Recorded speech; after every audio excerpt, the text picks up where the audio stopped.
Hello and welcome to the NC Property Insights podcast, where we explore the world's most exciting property markets around the world and bring you insider knowledge from the industry top professionals. I'm your host, Cristóvão Matos, team leader and real estate agent at the Nomera Capital team at Remax Collection Sim Group, based in the beautiful city of Lisbon, Portugal.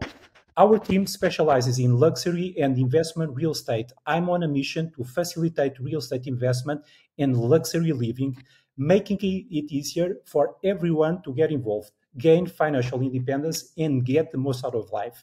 We believe that people should have a global investment perspective, and our goal is to find the best opportunities around the most desirable destination. In today's episode, we are taking you to the New York City's vibrant real estate landscape with our distinguished guest, Michael Bhagwandin. As a seasoned real estate professional with Compass and an expert in real estate investment, Michael focuses on the bustling West Side neighborhoods of Chelsea, Hell's Kitchen, West Village, and Greenwich Village. I had the good fortune of meeting him at a Las Vegas networking event, and his deep understanding of the market is truly remarkable. So, whether you are a seasoned investor or just starting, Michael's insights and expertise will be invaluable in helping you navigate and potentially expand your real estate portfolio into the thriving New York City market. Welcome, Michael. We are absolutely delighted to have you on the show. I'm glad to be here. Thank you for having me. Okay, so let's get started, Michael. So, first, in our podcast and in a more personal tone, we'd like to learn more about you. Okay, what brought you to real estate? Why real estate? So, tell us a little bit about your background. Sure. So in New York City, there are five boroughs. Manhattan is the one that everybody knows of.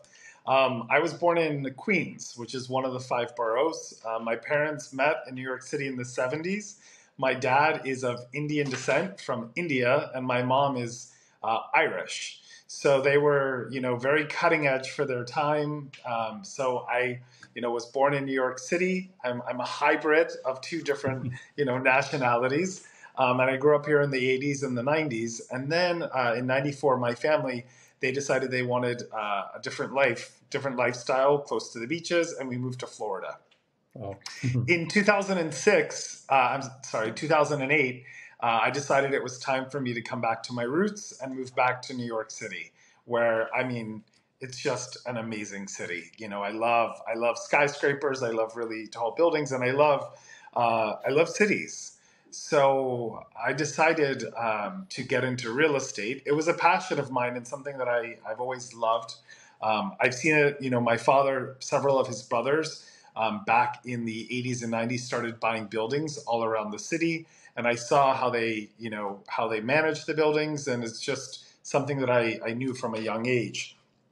And it's something that I really piqued my interest.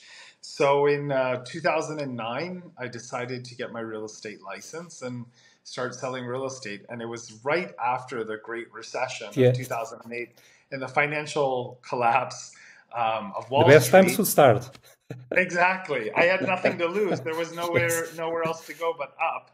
Yes. And I did very, very well, in 2009 and 10 and 2011. And I love working with people to help them find, their home or, to help them find great investments throughout the city.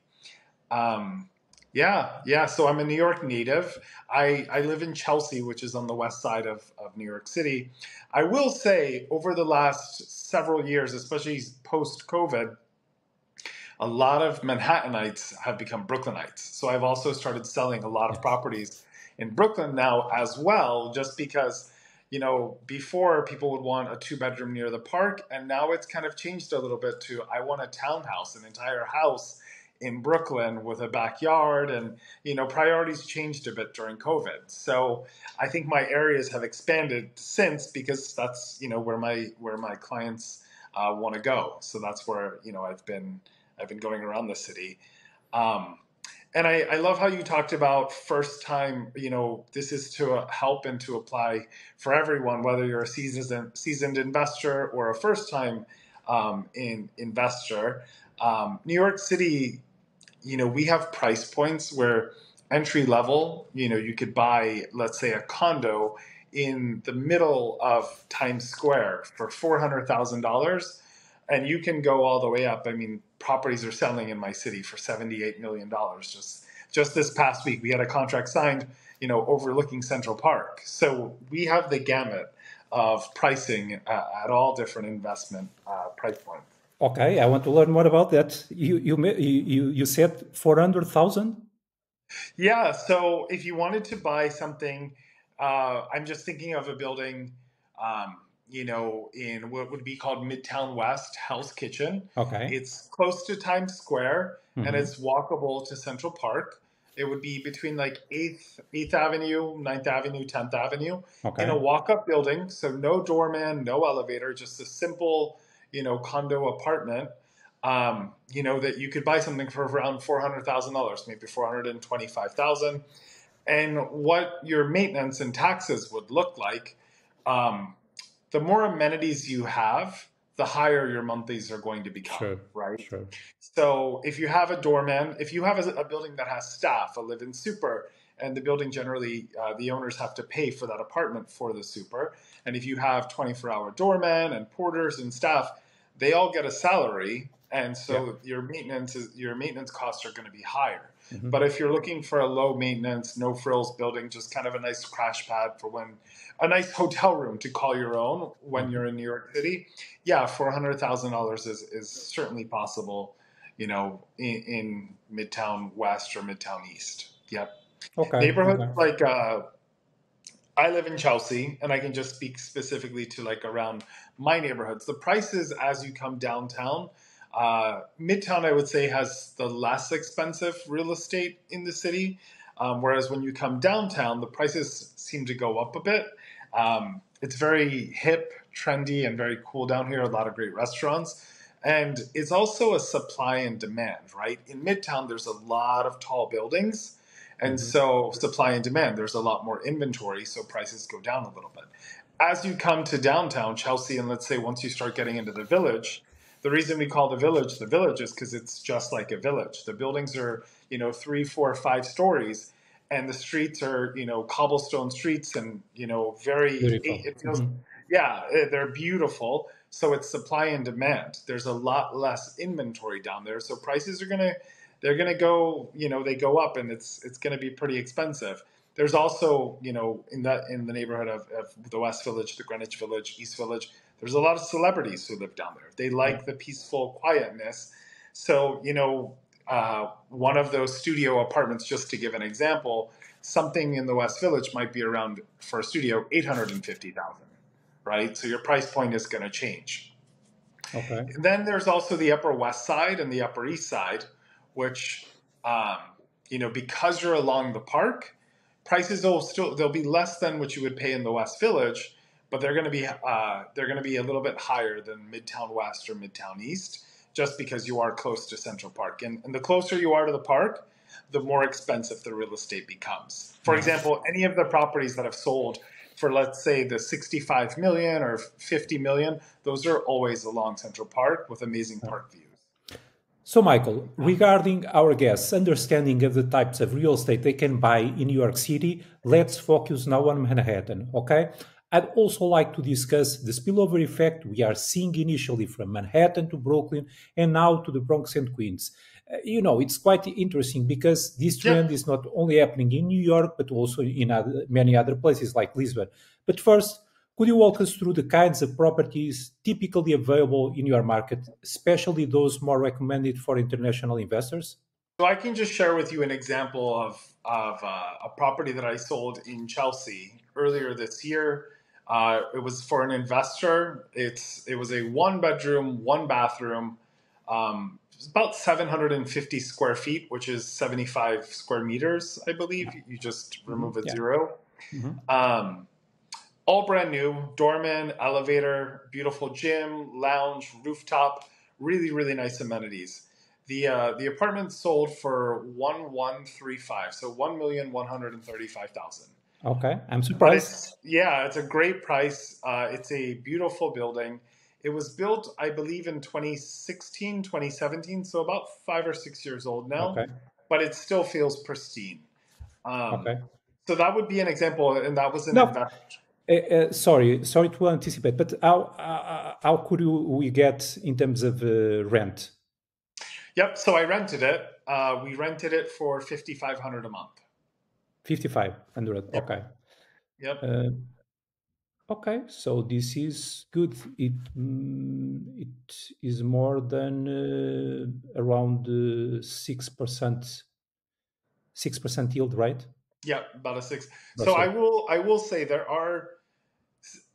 It is changing a little bit, but in New York City, at least in my experience in Manhattan, you don't always get the highest cap rates, Sure. right? Yeah. Because so if we were looking, let's say in Brooklyn or different parts of the country, you're getting a much higher cap rate. But something that has always happened in Manhattan is the appreciation.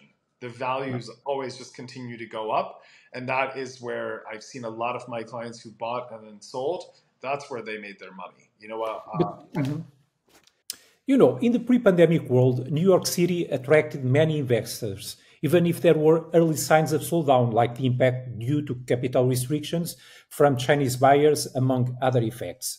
With the pandemic, we saw many New York residents relocating to states like Texas and Florida, which were massive gainers of the whole situation. And although it has improved since Yep. then, remote work continues to affect commercial real estate in Manhattan. At least is what we are reading from here, with many offices and shops remaining vacant. So, given this context, Michael, what do you expect in terms of the Yep. future prospects for real estate, namely in residential segment, real estate prospects of growth? How do you foresee the residential prices in New York evolving over the next 3 years? So, can you share your thoughts with us? Yep. So I can tell you over the last couple of years, I've helped several different clients of mine sell their apartment.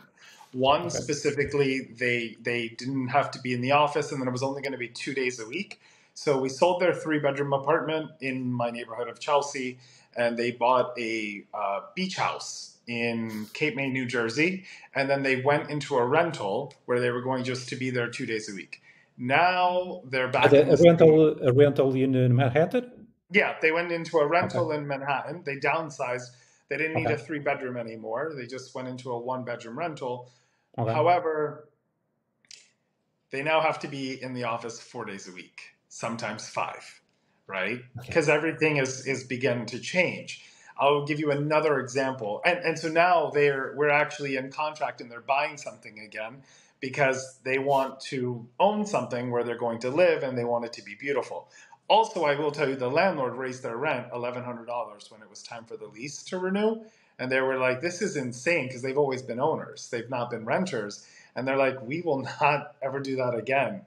So, now we're in contract and they're buying an apartment just so that they will have always be owners and not have to deal with a landlord situation. I have Okay. another client. I sold his apartment early last year. He works for Pfizer. He works directly with the CEO. He worked really hard in 2020, 2021 on the vaccine. Pfizer made an announcement that everybody could work remotely, including him. He reached out to me last week. He has to be back in the office 5 days a week beginning November 1st. So, and more companies, especially banks, are requiring 4 days a week. They're letting you have Fridays off, summer Mhm. Fridays, if you will. But Mhm. we're seeing a lot more, even including in the tech sector, right? I have a client. She's an attorney who works for Apple, right? And Mhm. that's a tech firm, and she has to badge in 3 days a week, and they're monitoring the badge, being Mhm. badged in. So as companies, especially, I'm sure you saw earlier this year, there were a significant amount of tech layoffs, Yeah. right? So Mhm. now as employers have the upper hand, and people have been a little concerned or about the instability of their job, people, employers are like, we want you back in the office. So even the streets of New York City have felt very, very busy again, just because people are back to the office, right? The city Yeah. has certainly picked up. And what I see for the next Hmm. 3 to 5 years is I think we're just going to see it continue to keep getting busier. A lot of the commercial space buildings that you mentioned, I do think that they're going to start converting some of those into To residential. residential. Yeah. We have a Hmm. lot of commercial, especially in the Wall Street neighborhood, downtown, the financial district, and some of those buildings they're older buildings now. We have a new development, Hudson Yards, where everything's brand new and shiny, and that's where Yeah. people want to be. Hmm. They want to be in these brand Yes. new buildings, and some of these older, dated buildings they need to be completely updated, and they can turn them into now residential quarters. Regarding the tech sector, companies like Apple, Amazon, and Google invested a lot Yep. before pandemic. How are they doing now? What do you see on the market specifically with the tech sector? I guess Google has still a strong presence and they own a large building in front of Chelsea Market, right? Yep. So Google still has the same footprint. They own the building across the street from the Chelsea Market. They own the Chelsea Market, and then they own another building between 10th and 11th. Okay. Um, so they now have three massive buildings, and they're opening up another. Do you hear the horns honking? Very New York City. Yes. They're opening Beautiful. up another office that's just being built in Hudson Square, which is Okay. just south of Chelsea. So Hmm. they're still expanding. Amazon, so pre-pandemic, Amazon was supposed to move to Long Island City, and there was this huge story. Everybody, was excited, or people had different feelings on it. They decided not to come here. They were looking for their second headquarters. They ended up not coming, and it was big news because they weren't going to get the tax breaks that they wanted. But guess what? They are still here, and they are Yes. the ones that have been leasing a lot of the space in Hudson Yards without any of the tax breaks that they wanted, Yeah. because people want to be in New York City. If you want to attract good talent doesn't want to live in North Carolina, right? Like, especially, young and vibrant. They want to be in a thriving city. So getting people to move to, these places where it's less, you know less fun. Yes, yes, yes, yes, yes. I agree. But what is the occupancy rate right now in those Hudson Yards new buildings, those beautiful glass towers, Sure. and I am actually not sure about the rates. I don't focus too much on commercial. commercial? I, Yes, I I know. only just focus on residential. Yeah. That's a good question, and I can certainly find out for you and get Okay, that information it was over to just you. a curiosity. Don't worry. Yeah. In a couple of sentences, what would be your pitch about the appealing of the New York City from the perspective of global international investors? Why should people still consider New York City? When right now there are other destinations that are attracting a lot of capital, like Miami and Dubai, very popular. So why New York City? What would be your pitch? There is no place in the world like New York City. It's said that it's the city that never sleeps. You can have. Actually, I just asked a client who I had dinner with last night who moved to New York City earlier this year, and I said, "What has been the thing that you've learned about, that you didn't expect?" He said, "You can have anything at any time you want it. You can have it. You can have it Yeah, delivered, no matter what it is, or you can go out and get it." Right? Because yeah, it's a city that never sleeps, and yeah. there's always something going on. So I would say, for somebody who, my pitch, if you will, um, there's no place in the world like quite like New York City, right? We have all ethnicities, all diversities. I mean, everybody loves coming here just because there is an energy in this city of motivation, ambition, inspiration. You just walk on the streets and you're just so inspired. And all the people you meet, they're always doing something, right? And no matter whether they're in the art world, if they're in finance, if they're, Broadway, they're just, everybody is here to create a goal, right? To Yeah. achieve something, to be of a huge success. and there's just that energy that gets created here that I haven't felt it in other cities, right? And anything goes. Yeah, no. My feeling when I am in New York City is that we are like in the center of a giant hurricane. Everything, any new trend starts first in New York, okay, and when something bad happens, okay, it's also first in New York. So for the good and for the bad, you are always first. So that's the magic of the city, and that was what I felt. Okay, so once again, from the perspective of an international investor that knows nothing about real estate in New York, can you walk us through a transaction? Okay, so let's Sure. suppose that he hires you to find a beautiful home, a condo, for instance, and you make an offer, okay, negotiate, and then what happens next? Can you So walk us one, through the process? sure. Once the offer gets accepted, the I would connect the buyer, the investor, to an attorney. In New York City, you have to have an attorney represent both sides of the transaction. The sellers have an attorney, and the buyers have an attorney. Okay, is that So, mandatory? So you have to have an attorney, right? yep, you have to have an attorney to represent you to make sure that the building you're purchasing in is a good investment. So, Okay. for example, let's say they're buying a building, there's a building called Worldwide Plaza. It allows short-term rentals.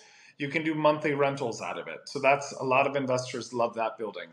Mm-hmm. So the attorney, it's their job to, once we have an accepted offer and the deal sheet has gone out with all the terms, the attorney then they meet up with the managing agent of the building, and they go and they review all the financials. They read the Okay. board, they read the board minutes to Okay. see what has been discussed at all the board meetings Okay.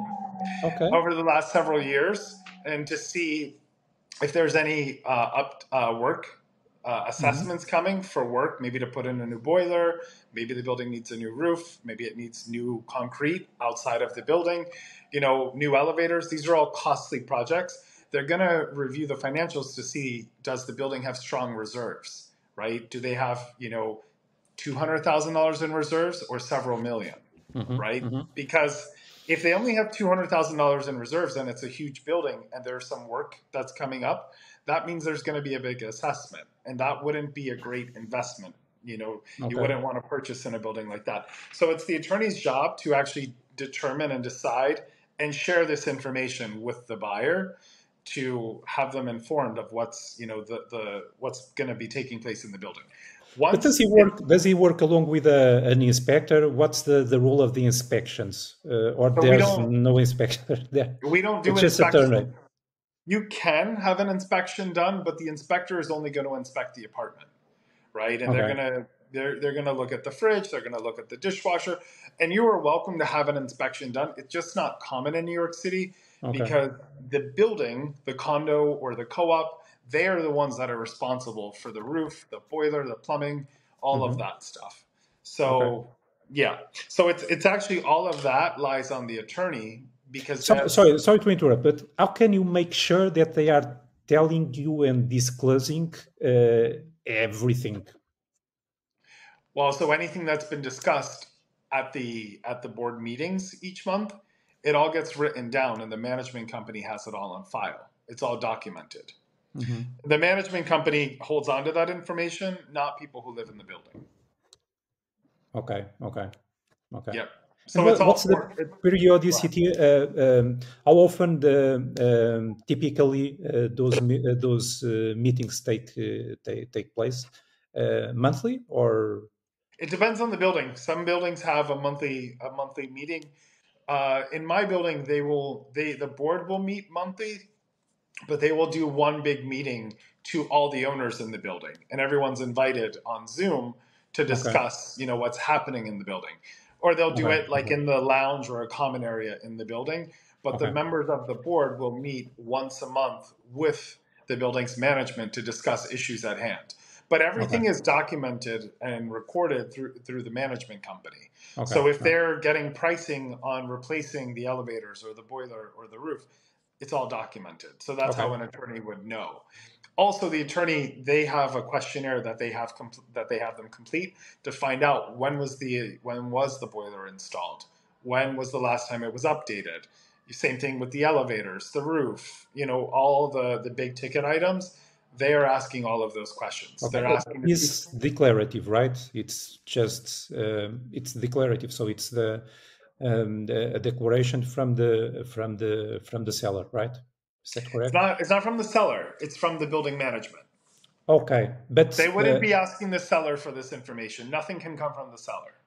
It comes okay. from the management because that's a third party who is neutral. Because if it's incorrect information and then you purchase the apartment and you Mhm. find out it's incorrect, they get sued. Okay, but that's regarding all the common areas, because if something that's inside the apartment or the condo, um, it's up to the seller to declare, when the appliance were bought, or I guess Yep, something like that, right? It's yep, absolutely. so you have both visions, one of the apartment, and from the condo board you have the picture, the story about the common areas. Is that correct? Yep. And you're Okay. buying in New York City, you're buying apartments as is condition from the seller. So let's say, the fridge, let's say it is 10 years old and then a year into ownership it breaks. I mean, it's the new owner's responsibility to then replace and spend $1,000 and replace a fridge. No. Yeah. So there's no backward responsibility after closing the deal, No, that's right? correct. It's done. Okay. Yep. Okay. Yeah. Unless it's a Like new development. If it's a new development, then there's a everything comes warranty. with a warranty. Yeah. I Sure. think Sure. the Bosch dishwashers come with a 5-year warranty, so Okay. everything's covered for years and years. Okay. Okay. Good. Good. Okay. Perfect. And after that due diligence from the attorney, what comes next? Sure. So after the due diligence with the attorney, and that process since COVID has taken a couple weeks now. It used to take about a week. It now is taking about 2 weeks to complete, sometimes three. Not well. And once it's all been reviewed, the attorney has negotiated the contract with the seller's attorney. They will then sit down with the buyer and review the contract and review all their findings and explain it to the purchaser. At that time, the buyer will send a 10% deposit held in escrow. So, for example, if just for Okay, simple that's math, important. But you send the deposit only after the survey, the due diligence is completed. complete. That's Okay, correct. okay, Yep. okay. So some places sign a contract right away. We don't do that in New York City. You don't sign anything until it's complete. Your due diligence is complete. So during that time, both parties, a buyer or a seller, can change their mind and sell to somebody else or buy Yeah. something else. So it's in everyone's. Don't you do a reservation, for instance, with a small deposit fee, or no? No. Okay. I owned a property in Miami South Beach for many years, and I remember when I bought the property, we signed a contract once we got an accepted offer, and then we had 10 days to do an inspection. So it's very different in Florida than it is in New York City. So there's nothing I'm seeing. binding Hmm. until everything's been completed. And once the buyer signs, sends the 10% deposit, and then the seller countersigns, anything can happen. Okay, but after the deposit, so you did the due diligence, everything was okay, both parties accepted, and then Yep. you pay the deposit, the 10% that goes into a escrow account, right? Yep, it goes into the seller's attorney's escrow account. So the Okay. seller's attorney will hold on to that 10% down payment Okay. or the escrow funds, the deposit. Hmm. And so in New York City, we have board packages. Okay. Most condos, they're much more lenient, but the rest of the world, you buy something and then you wait on your financing and then you can close. In New York City, you would work on a board package where you have to submit, letters of recommendation, personal and professional. the building also wants to see your financials. They want to know that you're financially qualified and financially responsible to pay, to pay your mortgage, to pay the maintenance. But that applies only with co-ops or with any with anyone. With anyone. Oh, Any really? condos, I thought and that it was just with co-ops. so it is mostly with co-ops, but condos have it as well. The only difference between a condo and a co-op when it comes to the board package is a co-op can reject the buyer, whereas a Okay. condo only has right of first refusal. So that means if for some reason they don't want you in the building or they don't like the sale price, the condo can actually purchase the apartment from the seller, and so the deal doesn't happen. So the reason they have that in place is if the apartment is worth $1 million and they were going to sell it for 500,000 and devalue the building, they would intercept it and they would then own it and maybe keep it as a rental to bring income into the Mhm. building. Yeah, Yep. makes sense. But for this purchase, yeah, that is something that's only New York City. Only we do that. So it's a little wild. In new developments, you don't have to worry about that because you're buying directly from a developer. Okay, okay. Yep. So we'll get into the new developments in a minute, but before that, and what happens? So you pay the deposit into into the seller's attorney escrow account, and Yep. what is the document that you sign or the agreement that you sign at that moment? Is a promissory agreement? What do It's a you pay? contract. It's a contract stating that you are Contract. purchasing the apartment. Generally, you'll have, if you're financing, it'll also state you have 30 days to get a mortgage commitment letter from the bank, Mhm. which states they're going to fully fund your loan. Okay. Once you have that piece of paper, you will then just submit your board package to the condo board to review. Condos Okay. have 30 days to review the board 30 package days. and they get to Okay. make a decision, approval. And I've never had a condo not have an approval. I've always had approvals for condos. Once you get the approval, the attorneys go ahead and they schedule the closing. We do a Okay. final walkthrough the day before closing to make sure everything is fine in the apartment. There's no leaks, there's no holes in the walls or the floors once the rug has been removed. And once everything is comes out positive and clear at that walkthrough, we schedule we can go to the closing the next day and you become the proud owner of your new New York City condo. At the time of closing, you will put down the difference of what you were going to pay. Generally, in New York City, people usually put about 20% down, but in a Okay. condo, you can purchase with as little as 10% down. That is allowed. Okay. Okay. Okay. And yeah, And it's what's the difference between a reuse in a condo or a co-op and new developments? What changes? so the new developments that have been created over the last 5 or 10 years, they've begun to cater to the super luxury market, where they're really really high end. Whereas, so I'll just give you an example. Um, there's a building in my neighborhood in West Chelsea where you can get a one bedroom, 650 square feet for about $1 million. But in one of these new developments, a one bedroom will run you about 2.5 million. So you're looking at 2,500 a square foot versus 1,000 a square foot. Okay. Okay. Yeah. Yeah, the reason for those numbers is they've really catered to the super luxury market. They put in only the finest finishes, and these new developments also have a ton of amenities. They put in Amenities. swimming pools, they have amazing rooftops, full service, gyms, they parking, anything and everything. Sometimes we're also beginning to see pickleball courts, which is a new sport that everybody's in love with in America. Pickleball. Okay. Yes. So they're putting in pickleball courts inside of Okay. buildings. So whereas buildings before, for the lower price points, condos, they would have a doorman, they would have a super, and maybe they'd have a gym. So as they are increasing more and more amenity spaces, it's going up in value. Okay, okay. And when someone buys off plan, which I think is common in luxury new developments, what's the usual payment plan like? How much do they have to pay initially? Sure. You would put it, yeah, you would put on a new development, you would put 20% down. Okay, because initially. the developers are funding the project. So you would put an initial 20% down payment. Okay. And then what happens then?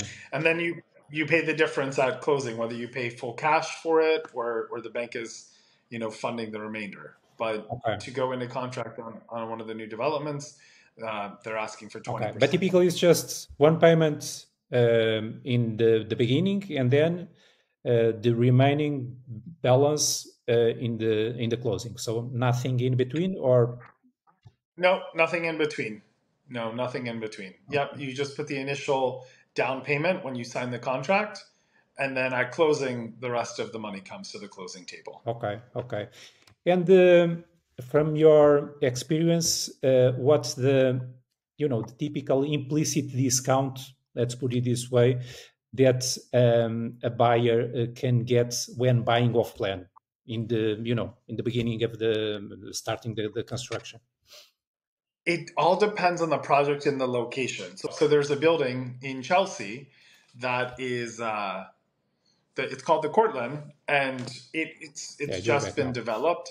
They did not deviate from their sale price. So I'm going in a contract either today or tomorrow for a unit there. The ask price for a 2 bedroom is 4.2 million, and we are paying 4.2 million. They did not offer any discounts. There's no Mhm. negotiations. Okay. And aside from new developments,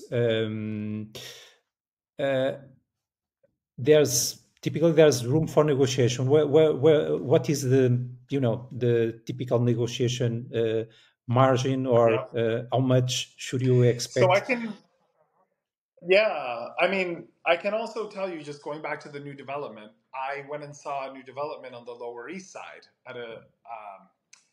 and I looked if there was a penthouse unit. The ask price was 4.4 million. And the seller's agent told me, he said, we can do a deal here for 3.8 million, 4.4 right? to So it just 3.8. depends. Wow.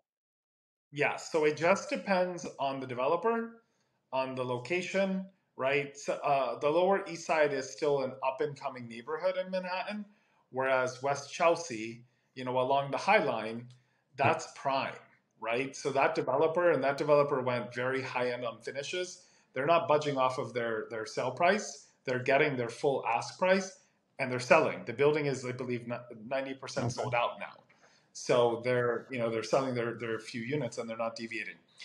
As far as resale goes, what I've been seeing on some of the condos that I've been selling as of recent, between and 5%. 5%, 5 and 10% Okay. off the ask Okay. price. Let's talk now about taxes. What can a buyer expect Yeah, when purchasing property in New York? Can you guide us through the tax system in the state, including property tax, inheritance tax, and any other relevant taxes? What kind of financial commitments does a buyer need to be prepared for, both at local and state levels? Can you please walk us through the essential tax aspects related to investing in real estate in New York? sure. When you're purchasing a new development, there is a Mhm. transfer tax, New York City and New York State transfer tax, which is 1.85%. 1.85. Of the sale price, that's correct. Okay. And there is Okay. something called a mansion tax that over $1 million is 1%, and then there's um, a tiered payment of it. So let's say if it's over 2.5 million, it would become 2%, and over five Okay. million, it's tiered, so it keeps increasing. Okay. Okay.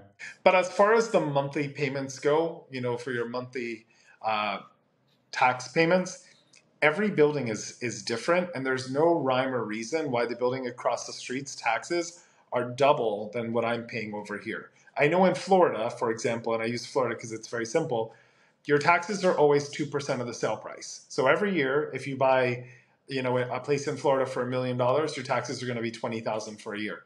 That's not the same in New York. There's no, it doesn't, our tax code doesn't actually make sense. So every building is specific and it has it listed what the taxes are, so you know what they're going to be. Up front. Okay. But Hmm. there's no reason like why it would be one way or the other. Okay. But that is tax. And regarding HOA, what are the typical figures, if you can give us some So clues about once that. again, that varies, Yeah. on each building. A new development that has, a pool and a gym and all the different courts, who has staff, you have to have lifeguards. Their HOA is going to be a lot more money than a traditional, building that just has an elevator, right? Yeah. So there's no exact figure, if you will. Yeah. But let's suppose that it's something like, luxury building like that, those that we mentioned for 2.5, Sure. 2.5 million, one bed, or a studio like that you mentioned in Chelsea, I guess. Yep. Okay. Yep. How much, just, ballparks, round figure. Yeah, so I believe the Chelsea one bedroom that I sold for 1135, which is in a newer building with a lot of amenities and full service. I think the taxes were maybe $800 a month, but the common charges were about maybe 1100 a month. So all in, it was about 2000 a month. 2,000 a month. Okay. Yep. Okay. Okay. Yeah. Okay, good. And what's the inheritance tax in New York? So that's federal. That there Okay. an inheritance tax is federal, but it all varies because if it's in a living trust, there's no taxes to be paid, right? So if you're working Okay. with an attorney who did a trust and estate for you, there's an accountant can work with you and a financial advisor. So I can't actually answer that question because all situations vary, right? But if you don't have a will and it goes to the state, I mean, it's 50%. Okay. I think that's what the standard is. But as long as you have a trust set up, and Mhm. it's a living trust, so that other members of your family, it stays within the family, and I don't believe it gets taxed. Okay. Okay. Okay. So the best way is to engage with a financial planner or attorney that can help navigate the tax system Sure. and find the best approach Yes. for each Yep. situation. Moving in a different direction and discussing that kind of spillover effect that I was mentioning a couple of minutes before. That is, the new condos, new construction, new developments that starts in glass towers in Manhattan, then move to Brooklyn, I guess, around 2019, Yep. perhaps, and now even further to other boroughs like Queens, the Bronx. What is that trend? Can you give us some light on Yeah. that trend? I think I think Brooklyn started to have their day in the sun maybe in 2011, 2012, where there was really a shift of people wanting to move to Brooklyn, and a lot of the new developments started to begin in downtown Brooklyn, and you started seeing all these beautiful high-rise buildings going up. And I think that trend has continued. Um, Mainly, it was, I think, in the beginning, cost, right? You could go get a brand new, shiny condo there for, I would say, half the cost that you would pay in Manhattan. Now that's changed because, With a view to Manhattan, yeah, exactly. with the And best I, view. yeah, and I think it's changed because a lot of the shows, just as an example, are now all filmed in Brooklyn. Girls, which was on HBO, and Two Broke Girls, that was all in Williamsburg. And a lot of the series that's coming out on Netflix and Hulu, they're filming all these shows in Brooklyn. And a lot of the younger people who are graduating from college and coming to New York for their first job, they want to live in Brooklyn. They like Manhattan, and this is where their office is, but all their friends live out in Brooklyn. Brooklyn also, as far as like nightlife and partying, they have all of the old warehouses that have now been converted, and that's where they want to be. You know, um, there's that saying, "Follow the artist." Soho in New York City is one of the most Follow expensive. the artist. Okay, okay. Yeah, follow the So artist. that is the motto. Yeah, I mean, if you think about it, Soho in New York City is one of the most expensive neighborhoods. Yeah. The artists started getting priced out of there, and they moved East Village, and then it was Williamsburg. Williamsburg is now, there's tons of high rises there, and Williamsburg is more expensive than some neighborhoods in Manhattan, right? Dollar per square foot, it's much more expensive. The artists are now in Bushwick and Ridgewood, right? They're going where it's affordable, they can create their art, and all around it is now nightlife and nightclubs, and that's where all the kids want to be now, right? So it's just moving, and I see it as the progression of any of my clients who I've ever helped move to Brooklyn. They are a little nervous when they're coming from Manhattan, and within about a month or two, I ask them how it's going, and they're blown away that they did not even know the places that they're discovering and finding existed and how happy they are there. So I just think it's been an upward trend where people just really love that they can still come in every day to Manhattan and come into the office and have the city, it's accessible, but they can go home and see the sky. Right? It's not, and it's a little bit of a calmer environment.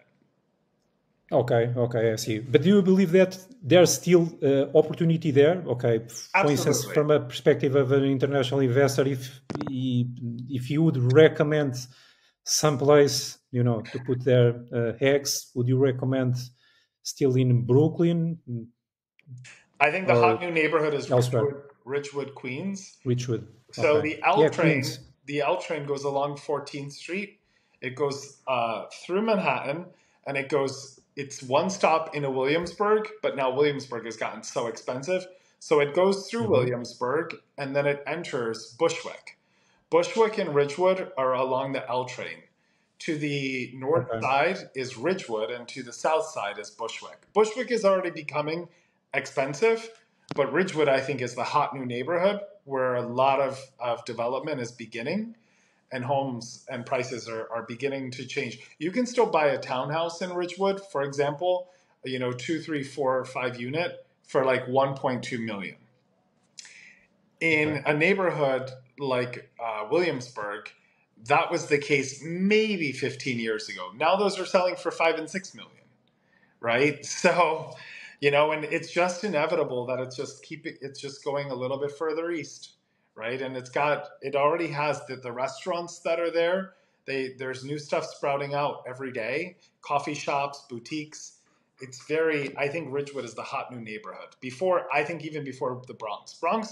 It's changing, but Ridgewood it'll be the next new hub. The next big thing. Okay, great. And Michael, regarding financing or getting a mortgage from the perspective, once again, of the international investor, is it easy to get one in New York City? What is the process? What is the typical loan to value, the interest rate spreads at the moment? Can you give us some light on that? Sure. So HSBC is a great bank for international buyers because they'll allow you to use your credit score and your currency from different countries if you have accounts with them, and they will finance you based upon your credit score, in Canada or in Europe. They'll allow you to use that formula and use it in America, and they'll write you a loan. They'll write you a mortgage. I have had other clients who, were in their first year here from Australia or different places from over the world. And what they did to get a mortgage is, as long as they invested some of their money into Citibank or Chase will give them a mortgage as well. Okay. Yes. So it is possible, but I do think two of the best for international banks would be HSBC or TD Bank.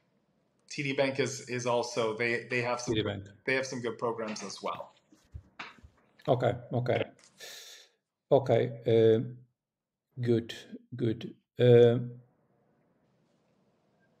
And now, regarding residential investment opportunities, what are the best options for short-term, mid-term, and long-term? I mean, for investment. Are there management companies that can handle rentals for the owners? For example, if someone from Europe wants to buy a home in Manhattan or Brooklyn and needs assistance with managing the Yep. property, how does that work there? Yeah. Yeah. So if you're buying in most condos, I would say like 95% of condos in Manhattan, they will only allow you to have a 1 year lease. There are some buildings that will allow monthly rentals Mhm. if you want to do short term, but monthly is the minimum. New York City has a law, no rentals under 30 days. And that is because Airbnb Mhm. came. This was about 10 years ago, and then all of a sudden, a lot of the affordable housing was taken away from New Yorkers, and we already had a shortage of Yeah, housing back then, like in Portugal. so that exacerbated it, and so they didn't Yeah. allow it. Mhm. So you can do monthly rentals, and yes, there are management companies where you can just set it and forget it. But if you're looking to buy a condo, more than likely you're going to get a place with a 1 year lease minimum. So you would have to have a long-term tenant. All the buildings have management companies that run them. So generally speaking, you don't need to pay an additional property manager because the building you're already paying a monthly maintenance where they will manage the building, Oh, right? okay. There's a live-in super and all of everything will be addressed and taken care of. I do have a client who I sold a townhouse in the Village. She paid 7 million for it. It has 4 apartments. One of them is a triplex, the owner's triplex. She hired a property management company that handles anything for her, and she hired a separate company who handled the short-term rentals for her. They furnished it, they staged it, they painted it, they did everything for her, and they had it up and running, all the units within a week. Okay. And she started generating income right away. We actually just met up a couple of weeks ago, and it's been about a year, and she's really happy. She said she's had almost no vacancy, which she's really impressed with the numbers, and her return on investment. Okay. Okay. And what are the typical yields or cap rates that an investor may expect, um, in your market, either Manhattan, Sure. Brooklyn? I would think, yeah. So for someone like that example I just gave you of buying a townhouse and then renting it out on a furnished, using a furnished company to rent it out monthly, or sometimes you'll have people come for 3 to 6 months, but you have that flexibility. I'd say you're going to get about a 14% cap rate. It's really the rate of return is really high. And 14%? recently, Okay. yes, 14%. And recently, rents have skyrocketed in New York City the last several years, and there's been no inventory Okay. for rental. Okay. But cap So rate she's done, over the net operating income, so net, right? yeah, Okay. that would be your net. That's your cap Okay. rate. Okay. Yep. Airbnb, I can just That's say for impressive. short-term rentals, I bought my house upstate in near the Catskills in a town called Saugerties. Now, I bought my house in 2017, but the last several years, on Airbnb, I was getting a 38% cap rate, which is insane. Really? Wow. Insane. Look, now I can say it has softened the rental market upstate, Okay. but the last several years it was wild. How many people just wanted to be in a house, in the country? So when you're doing the short term formula, the numbers are much, much higher. Okay. But in terms, Whereas Mhm. like But in terms of long term, if it's a condo, okay, you should yep, you're gonna expect, see double digit figure or no, less no, than you're that. gonna see like a 2% cap rate. If you're doing a condo on a year lease, you're lucky if you get 2% in 2%. Manhattan. Okay. Yeah, because remember, people here you're buying and you're getting appreciation. You're not always your cap rate. You're better off buying something in Texas if you just want a higher cap rate, but your appreciation isn't going to be. I mean, Manhattan always just goes up and up and up. Okay. Okay. Okay. And when we compare, from your perspective, if we compare the prospects, the growing prospects, capital appreciation in Manhattan versus Brooklyn or the other up and coming districts, how do you see it? Do you still think that Manhattan is the right choice for those that want capital appreciation because it has lower risk, I guess, right? Even lower cap rates, but stable, okay, and what do you think? What's the kind of balance that you should expect in terms of risk and reward, balancing cap rates and capital gains prospect? Well, I will say this. I do think Brooklyn or like a neighborhood like Ridgewood or Bushwick or Williamsburg, you're going to get, I think it'll make it more financial sense and you'll get a better cap rate, your rate of return. Mm-hmm. But generally, when people become millionaires overnight, in these thriving economies, or let's say you've just made your first couple of $1 million, you don't want to be in Brooklyn. You want the status symbol of owning an apartment in Manhattan. And that's just the way it is. So, Your trophy and property. generally, what's Your that? trophy property. You want your trophy. Yeah. Yeah. And generally, especially even the property that I sold in Chelsea just earlier this year, they kept it for themselves. The tenant moves in September, Okay. right? They are renting it out, but they wanted to enjoy it, right? They furnished it. They've been coming into New York City. They don't live here, but they've been using it as their new toy, and they're going to rent it now.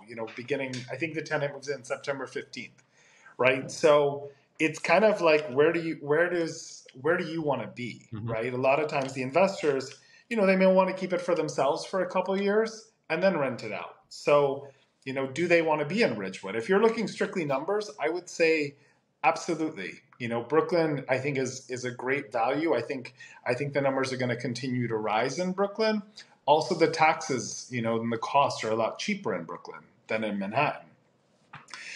But if you're coming from Australia or, Portugal or, Germany or wherever, sometimes people want to be in the middle of the epicenter of the world, and they want to be in Manhattan. Exactly. It doesn't always make sense, because the cap rate but that's where you want to be. No, sure. Right. Sure. So, yeah. From a status perspective, 100% sure. Okay. Exactly. Yes. No question. Yes. No question about. And where are the buyers, the international buyers, coming from in this moment? So you have a trend of Chinese, then Russians, Brazilians. Where are they coming from now at the moment? It all varies. I'm currently working with a family from China, and they want to move some of their money out of the Chinese economy, and they want to put it into the New York City housing market because it is a safe investment. The family that I spoke of earlier, they're from India, so they're putting money into the New York housing market. It all varies. Mm-hmm. I've been seeing and working with several different Chinese families. Anyone from European? Europe? Yes, from Europe. No. I don't think so much in recent time. I know pre-COVID there was lots of Europeans. I think it's slowed down just a little bit, at least in my experience of who I've been working with. Yeah, South America, we have had some Brazilian buyers, but like I said, it was after the Olympics, the Brazilian buyers were all over. Yes. It's been a lot less since, especially because their currency is not what it was. I think the real was during the Olympics $1 American to $2 real, and I think it's now $1 American and it's 4.5 real. So their currency is just not as strong. Their buying power is not what it was here. So I think that has shifted things. Yeah. And have you crossed someone that's interesting in diversifying and investing in Europe? Because in Portugal we are getting a lot of traction and many investors, many American buyers that are just moving to Portugal and buying here. So they are nowadays the second most active in our market, which is amazing because it seems that they suddenly over the last 2-3 years they discovered the beautiful of our country. Have you heard someone or talking or discussing talking about what is happening not only in Portugal, because I hear that it's not only here, okay, they are also buying in the south of France, in Spain, but have you crossed someone talking about this? Or Sure. I will just say too, a lot of they were calling the last couple of years in New York City, they were calling the foreign buyer that we used to have like regularly. They were calling the foreign buyer, you know, buyers from LA, from San Francisco, just because there was a lot more changing happened within the country. There is a woman that I was working with. Who wanted to move here from LA to purchase a property. And she has decided to go on pause. And she was looking at five, six, $7 million because she wants to purchase something in Portugal. Oh, really? Okay. So, It's amazing. yeah, yeah. So we'll see where, you know, what she decides. I know she's actually in the process of liquidating two of her properties to make her investment. So, you know, if she decides to go through with, you know, Portugal, I'll definitely put you in Yeah, we touch. have to talk about that. Yeah, that's very, very interesting. Okay, Michael, we are approaching the end. So Perfect. let's suppose, and to finish here, let's suppose that someone international from Europe wants to get their feet wet in New York City markets. What would be your recommendation? You know, with a budget, let's suppose 1 million, 2 million, something like that. First investment, what would be your recommendation? Give me a call. Sure, sure. But what's your teaser? Would you recommend to go for, new developments? What's trendy there? Yeah, I think if you're going to be a foreign investor and it may be your toy for the first couple of years, new development is the way to go because it's all brand Yeah. new. You don't have to worry about issues or things breaking, and you know the entire building is brand new. It's going to be pristine. So more than likely, you're probably not going to have any issues for your first 10 to 15 years. Nothing will need to be updated. It's all Mhm. pristine. So I would definitely say, you know, the new development. And if, you know, Manhattan, the new developments here now are just they're pretty pricey. I was showing a one bedroom in the Lower East Side for like 1.75. But we actually got an accepted offer this week for a one bedroom in Clinton Hill in Brooklyn, brand new building, beautiful marble, everything for 850,000. So you know, it depends on your price point, but I would highly suggest the new development because it's all brand new. You have warranties that come with buying that property. Michael, I have just a last question for you. As I mentioned, as more Americans are buying real estate in Portugal, particularly in Lisbon, there is sometimes a gap between what they are used in the US and what they find in our market. Would you share three tips or recommendations for developers who are building new properties, namely apartments in Lisbon, to cope with the preferences of a typical American buyer? I mean, I think the most important for many of my buyers, it's all about location, right? The Okay. location that works for you may not work for somebody else. Like I just saw a beautiful penthouse in the Lower East Side and told my buyer about it, and he said, I don't want the Lower East Side. I want to be in Chelsea." Right? He wants to be near the High Line. He loves the West Side.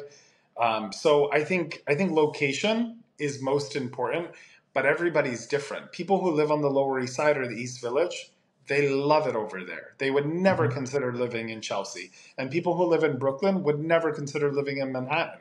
They just so I think location is very important, but it's specific to the buyer. You have to have a doorman.